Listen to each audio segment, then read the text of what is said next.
Yo, you guys, this is Blacklist of the Abyss, and you're watching my review for Fairy Tail Chapter 366. And this chapter, it starts off with Natsu. He comes in, and he starts to fight with Moth for a little bit. He does this big punch, which would normally one-shot somebody, but Moth, he just gets right back up.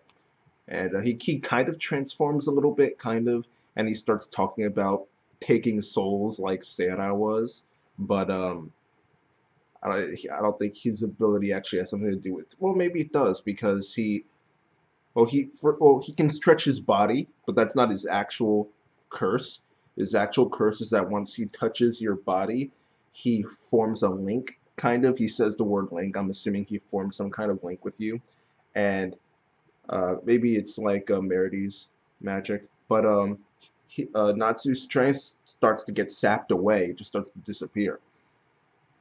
And he manages to get free because of Happy's interference, but Happy is just a cat and obviously cannot defeat Franmal.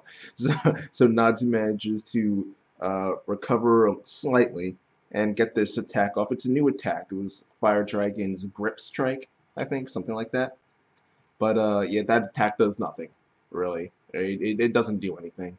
All right, and that's pretty much all there is to that fight that Natsu had with Franmoth. We see Kyoka at one point. She decides to leave Urza behind and go check what's going on. But he does leave. She does leave someone there, some guy whose name I don't remember and don't really care about right now. She tells him to watch her, and she leaves to go see what's going on. We see this brief scene of Gray and Juvia. And Juvia, she's worried about the whole situation with Tartarus, that what happened to that city. She's worried about what's going to be happening with all the different Fairy Tail members who have gone to check out these former council members' houses and everything. She's just worried.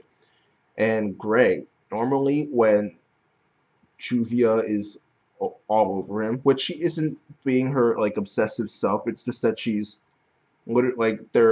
she's literally holding on to them because it's like they're not riding a motorcycle, but they pretty much are. It's this animal thing, and she's holding on to him so that she doesn't fall off because Gray is the one actually holding the reins. And usually in a situation like that, because her grip got tighter, and usually in a situation like that, Gray would kind of just ignore and try to push her away a little bit. But this time he actually comforted her, which was surprising. He grabbed her hand, held it, and was like, "Yo, don't worry, we'll come out of this on top because we're Fairy Tail. It's what we do," which is true because there are occasions when they lose the battle, but the only time they've actually lost the war as well is at Tenro Island with Acnologia and Zeref. But 99% of the time they come out on top. So he actually tries to reassure her, which is new for him. And after that, it's just the rest of the Natsu stuff. The reason why his fight with Franmoth stopped is because Silver showed up. And when Silver shows up, there's a little bit of a conversation, nothing worth mentioning really. He just mentions that he froze the island accidentally. And Natsu says that he smells familiar. And it takes him a little bit to figure it out, but he does end up finding out that Silver smells like Gray, which is not surprising because just like Gray, he uses ice magic. Plus, he kind of looks like Gray anyway. And once Silver hears Gray's name, boom, he instantly freezes Natsu right there on the spot. And he says, after the fact, he says not to utter that filthy name. Alright, so clearly Silver knows who Gray is. He knows Gray personally, probably. They have some sort of relationship with each other, and seeing as though they look the same, they're probably blood related in some way, shape, or form. I don't remember the entirety of Gray's backstory. Well, we don't know the entirety of his backstory, but from what we know with what happened with I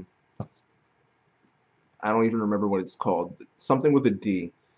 But the demon that attacked him and Or had to use Ice Shell to that. I don't remember what happened to his parents or his family in general. I don't remember. But so I can't really use the process of elimination to try to figure out who Silver is and how he's related to Gray, but the point is that there is some relationship between them, and this arc is actually going to give Gray some development, which is always good to give your main characters development, especially since Gray is the one I care the least about right now, so it's good that he's getting developed because I might actually start to care about him a little bit more. But yeah, that's it for the chapter. Next week is supposed to focus on Jalal and the Iracion 6, so they're pretty much the Iracion 5 right now, thanks to Brain being out. But then again, they were never really 6 to begin with. They were 7 because Brain also has 0. So that now there truly are the Iracions. Who cares? All right, who cares? Overall, I guess I'll give this chapter an 8 out of 10. It was a solid, good chapter. Some foreshadowing of development for Gray, some foreshadowing for development between Gray and Juvia specifically, as well as just development overall for his character and his, learning his past and everything. Development for Silver because we know that he's linked in some way to a character that we already know. And a somewhat decent fight for what it was, a short fight. It was pretty decent. Natsu brought a new move out, plus Franmoth was durable enough to be able to take those moves from Natsu and not really be hurt at all. So yeah, good chapter, and I'll give it an 8 out of 10. But that's it for now, you guys. Rate, comment, subscribe, and I'll see you guys next time.